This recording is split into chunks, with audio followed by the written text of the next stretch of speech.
Hi my dear students, देखिए भैया आज आपको हम जो ये 12th की आपकी केमिस्ट्री है, इस 12th की केमिस्ट्री में एक आपके यहाँ टॉपिक है सल्फ्यूरिक अम्ल। उसी सल्फ्यूरिक अम्ल का हम आपको क्या करने जा रहे हैं, केमिकल प्रॉपर्टी बताने जा रहे हैं। इसे आप अच्छी तरीके से देखिए। सल्फ्यूरिक अम्ल का जो फॉर्मूला होता है आपको अच्छी तरीके से मालूम होता है, H2SO4 होता है। इसकी दो बनाने की फेमस विधियां हैं, एक होती है इसकी संपर्क विधि होती है और दूसरी इसकी कौन सी हुआ करती है, शीर्षकक्ष विधि। सल्फ्यूरिक अम्ल को दो इसकी इंडस्ट्रियल मेथड है जिसके द्वारा क्या किया जाता है, इसको प्रिपेयर किया जाता है। एक संपर्क विधि, दूसरी कौन सी होती है, शीर्षकक्ष विधि। आज हम सल्फ्यूरिक अम्ल का केमिकल प्रॉपर्टी बताने जा रहे हैं, जिसमें पहला रिएक्शन आपको बता रहे हैं अपघटन। अपघटन को हम लोग इंग्लिश में कहा किया करते हैं डीकंपोजिशन। मतलब कि जब किसी पदार्थ को क्या किया जाता है, अकेले गर्म किया जाता है, तो उसको हम लोग क्या कहा करते हैं, अपघटन। तो जो आपका सल्फ्यूरिक अम्ल होता है, अगर हम इसे अकेले क्या किया करते हैं, गर्म किया करते हैं, तो ये सल्फ्यूरिक अम्ल जिससे मिलकर के बना है उसी में ये टूट जाता है। और ये टूटता किसमें है, सल्फर ट्राइऑक्साइड में और किसमें, आपके जल में। ये क्वेश्चन है, ध्यान दीजिएगा। मतलब कि अगर सल्फ्यूरिक अम्ल को हम अकेले अपघटन करेंगे, सल्फ्यूरिक अम्ल का अगर अपघटन किया जाता है तो आपको मिल क्या जाता है, सल्फर ट्राइऑक्साइड क्या प्राप्त होता है, सल्फर ट्राइऑक्साइड प्राप्त होता है और क्या प्राप्त होता है, जल। इसकी जो लैंग्वेज बनेगी यही बनेगी कि सल्फ्यूरिक अम्ल का अपघटन करने पर क्या प्राप्त हुआ करता है, सल्फर ट्राइऑक्साइड और क्या प्राप्त हुआ करता है, जल प्राप्त होता है। आई होप पहला रिएक्शन आप लोगों को क्लियर हो गया होगा। दूसरा इक्वेशन आपको हम बता रहे हैं, ध्यान दीजिएगा। उसको हम लोग कहा किया करते हैं क्षारकों से क्रिया, रिएक्शन विद बेसिस।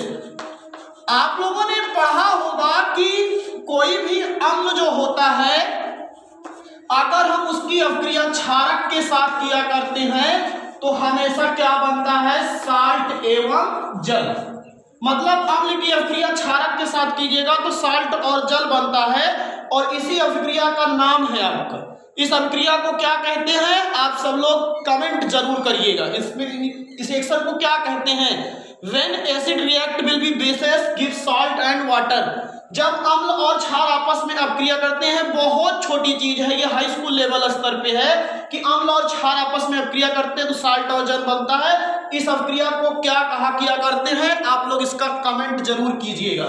तो हम आपको बता रहे हैं, अगर सल्फ्यूरिक अम्ल की अभिक्रिया क्षारकों में जैसे आपका क्या लिया जाए, NaOH और फिर क्या है ये H2SO4, ये हो गया क्षारक, क्या हो गया आपका ये क्षारक, और ये क्या हो गया एक प्रकार का अम्ल। अगर इन दोनों की अभिक्रिया की जाती है तो यहाँ सॉल्ट बनेगा और क्या बनेगा, जल। सॉल्ट के रूप में आपका होगा NaHSO4। इसका नाम होता है सोडियम हाइड्रोजन सल्फेट। क्या नाम होता है इसका भैया, सोडियम हाइड्रोजन सल्फेट। और आपको क्या प्राप्त हुआ करता है, H2O, जल। तो अगर हम सोडियम हाइड्रोक्साइड के साथ सल्फ्यूरिक अम्ल की अभिक्रिया करेंगे तो सोडियम हाइड्रोजन सल्फेट प्राप्त होता है और क्या प्राप्त होता है, जल प्राप्त होता है। तो ये दो इसकी केमिकल प्रॉपर्टी हो गई, पहला डीकंपोजिशन और दूसरा रिएक्शन विथ किसके साथ, बेसिस के साथ।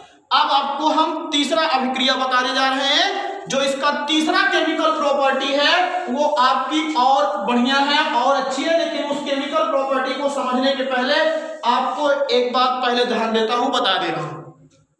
केमिकल प्रॉपर्टी जो तीसरी है उसमें आपको बता रहे हैं हम इसकी अभिक्रिया किसके साथ करेंगे, तीसरी केमिकल प्रॉपर्टी धातुओं से क्रिया, रिएक्शन विथ मेटल। आप लोगों ने अगर थोड़ा बहुत इलेक्ट्रोकेमिकल सीरीज पढ़ा होगा तो उस इलेक्ट्रोकेमिकल सीरीज में धातुओं की अम्लों के साथ अभिक्रिया का एक टर्म बताया गया है कि जो धातुएं विद्युत रासायनिक श्रेणी में हाइड्रोजन से ऊपर हैं अगर उनकी अपक्रिया अम्ल से किया जाए, खासतौर सल्फ्यूरिक अम्ल ही, तो वो हाइड्रोजन गैस मुक्त करती है। तो ये अम्ल है और हम धातुओं से क्रिया लिखा रहे हैं, तो यहाँ पे इस रिएक्शन को आप दो कैटेगरी में बांट सकते हो। यहाँ पे क्या, ECS में जो कहाँ पे ऊपर स्थित है, हाइड्रोजन से ऊपर। अब ECS का मतलब आप लोग जानते होंगे, इलेक्ट्रोकेमिकल सीरीज, विद्युत रासायनिक श्रेणी में। तो यहां उसका सीधा सीधा सा जवाब है कि विद्युत रासायनिक श्रेणी में हाइड्रोजन से ऊपर स्थित धातुएं, जितनी भी ऊपर है स्थित धातुएं, अम्लों से क्रिया करने के बाद हाइड्रोजन गैस मुक्त करती है। अम्लों से क्रिया करके कौन सी, हाइड्रोजन गैस क्या करती हैं, मुक्त करती हैं। ये चीज याद रखेंगे। अब आपको पीरियड को इलेक्ट्रोकेमिकल सीरीज मालूम हो, तो जैसे सबसे ऊपर है आप जानते हो जिंक है, जिंक भी आप ले लीजिए। जिंक की अपक्रिया सल्फ्यूरिक अम्ल से करा दीजिए। तो जिंक की अपक्रिया जब सल्फ्यूरिक अम्ल से कराओगे तो देखिए पीरियोडिक उसने इलेक्ट्रोकेमिकल सीरीज में हाइड्रोजन से ऊपर है, तो यहां क्या हुआ करता है, ZnSO4 प्राप्त होता है और कौन सी गैस प्राप्त हो जाती है, हाइड्रोजन गैस। और ये भी बता दे रहा हूं, ये हाइड्रोजन गैस बनाने की कैसी विधि है जानते हो भैया, ये प्रयोगशाला विधि है। हाइड्रोजन गैस बनाने की कैसी विधि है, प्रयोगशाला विधि है। ये तो एक मेटल हो गया, ऐसे आप और मेटल ले सकते हो, जैसे Mg है प्लस H2SO4। अब ये भी विद्युत रासायनिक श्रेणी में हाइड्रोजन से ऊपर स्थित है। आपको विद्युत रासायनिक श्रेणी हमने पढ़ाया है 10th की केमिस्ट्री में, वहां जाकर के आप देख सकते हैं इसको। PDF में सब कुछ चीज आपको प्लेलिस्ट में मिल जाएगी। ज्यादा से ज्यादा चीजों को आप लोग प्लेलिस्ट देखेंगे, वहां से आपको ढूंढने में कोई प्रॉब्लम नहीं होगी। और एक बात, अगर अभी अब तक लोगों ने यार लाइक नहीं किया तो लाइक जरूर करिए। Mg क्या हुआ करता है, H2SO4 से अपक्रिया करेगा तो बाबू ये बनाएगा MgSO4, ये साल्ट, और कौन सी गैस मुक्त करेगा, हाइड्रोजन गैस।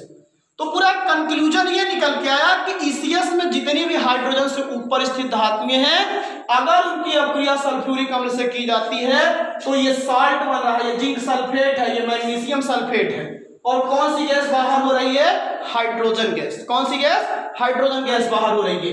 अब इसमें बी बना रहे हैं, रिएक्शन बी।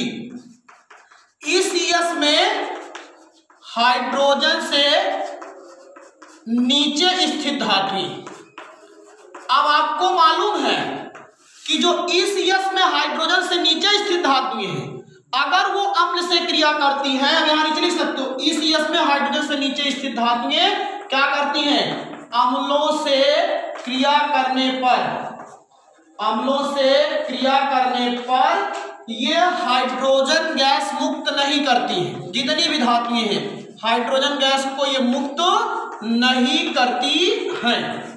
ये चीज आप लोग याद रखेंगे। अब ECS में नीचे स्थित धातु कौन है, जैसे Cu है, कापर नीचे है, कापर की अपक्रिया आप करा दीजिए सल्फ्यूरिक अम्ल से, H2SO4, तांबा इसको बोलते हो, और जैसे इसके साथ अपक्रिया कराओगे तो यहां बन जाएगा CuSO4 प्लस यहाँ पे 2H2O, और यहाँ हाइड्रोजन गैस नहीं निकलेगी बबुआ, यहाँ सल्फर डाइऑक्साइड गैस बाहर होती है। और ये जो रिएक्शन है Cu प्लस 2H2SO4, ये कॉपर सल्फेट है और ये सल्फर डाइऑक्साइड, ये रिएक्शन सल्फर डाइऑक्साइड गैस बनाने की प्रयोगशाला विधि है। मतलब कि जितनी भी नीचे धातुएं हैं, अगर वो आपके सल्फ्यूरिक अम्ल से अपक्रिया करेंगी तो वो हाइड्रोजन गैस मुक्त नहीं करेंगी। आई होप आपको ये दोनों बातें समझ में आ गई होंगी, इसलिए मैंने दोनों को अलग अलग कैटेगरी में करके क्या किया, बता दिया। अब इसका हम सल्फ्यूरिक अम्ल का आपको चौथा क्या कर रहे हैं, केमिकल प्रॉपर्टी बताने जा रहे हैं, जो कि सबसे ज्यादा इसकी इंपॉर्टेंट केमिकल प्रॉपर्टी है। सल्फ्यूरिक अम्ल की जो सबसे ज्यादा इंपॉर्टेंट केमिकल प्रॉपर्टी है वो इसका होता है निर्जलीकारक गुण। क्या हुआ करता है इसका, निर्जलीकारक गुण।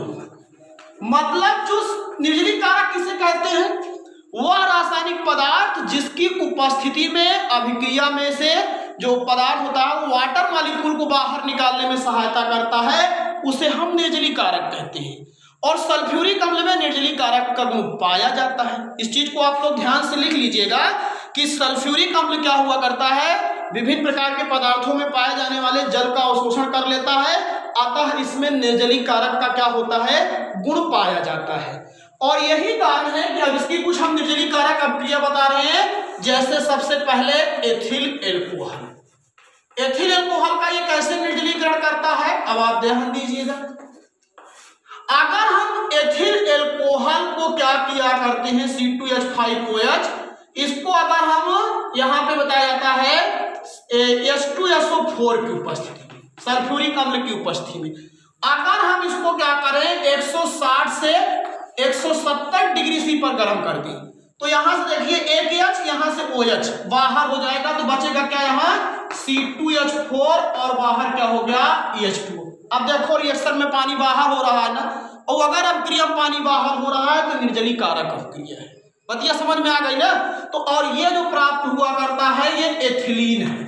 एथिलीन गैस है, एक हार्मोन भी है जो गैस अवस्था में पाया जाता है। एक बार जो वैज्ञानिक थे उन्होंने सिद्ध किया था कि एथिलीन एक गैसीय हार्मोन है, ये फलों को पकाने का काम करता है, इसीलिए इसको फलों को पकाने वाला हार्मोन कहते हैं। बतिया समझ में आ गई। तो ये रिएक्शन आप ध्यान दीजिएगा, एथिल एल्कोहल का अगर हम क्या करते हैं, निर्जलीकरण करते हैं H2SO4 की उपस्थिति में, तो आपको क्या प्राप्त होता है, एथिलीन, और क्या प्राप्त होता है, जल प्राप्त होता है। बी रिएक्शन जो कि सबसे महा इंपॉर्टेंट रिएक्शन है, आपसे एग्जाम में पूछा जाता है कि चीनी की अभिक्रिया अगर सल्फ्यूरिक अम्ल से की जाए तो क्या प्रभाव पड़ेगा, ऐसे रिएक्शन पूछा जाता है। तो इसके लिए हम ये बता दे रहे हैं कि सल्फ्यूरिक अम्ल की उपस्थिति में चीनी का फार्मूला क्या होता है, चीनी खाए हो ना सब लोग, अरे सुबह सुबह जो चाय होता है उसमें मिला के पी रहे हो सब, चीनी का होता है C12H22O11, ये आपकी चीनी है।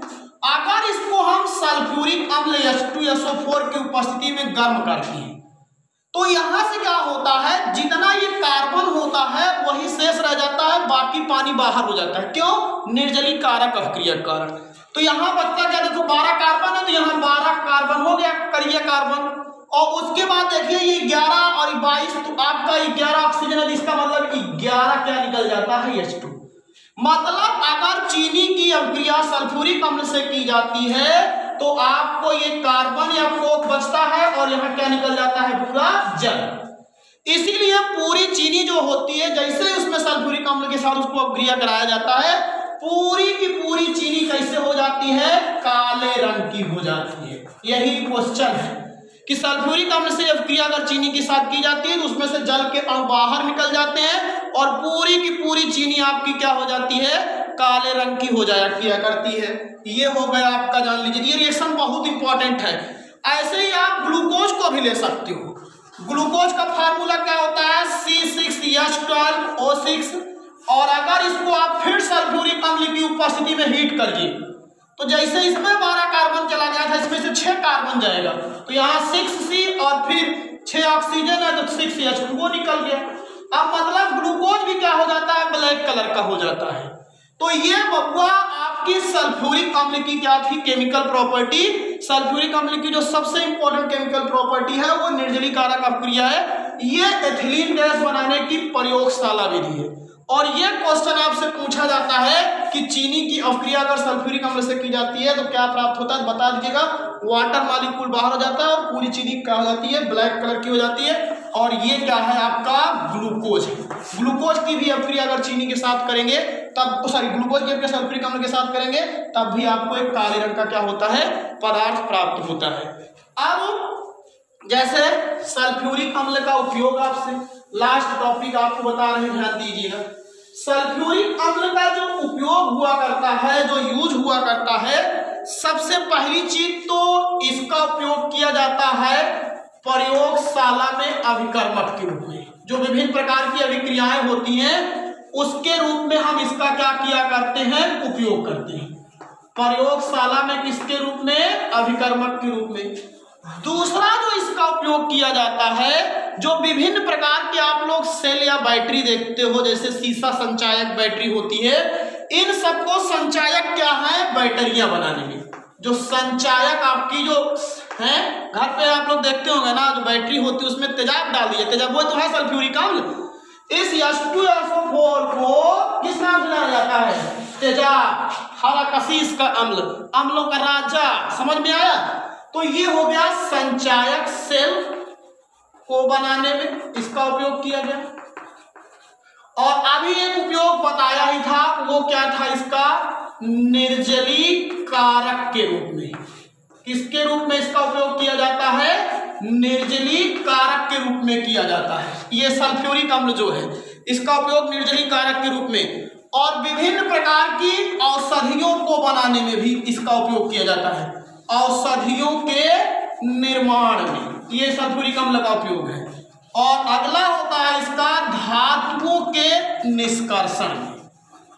इसके धातुओं के निष्कर्षण में।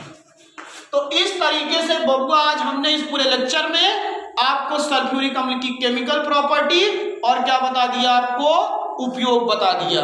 आई होप आपको ये लेक्चर अच्छा लगा होगा। अगर आपको अच्छा लगा होगा तो लाइक कीजिएगा, नहीं अच्छा लगा होगा तो आपकी इच्छा जो कहे।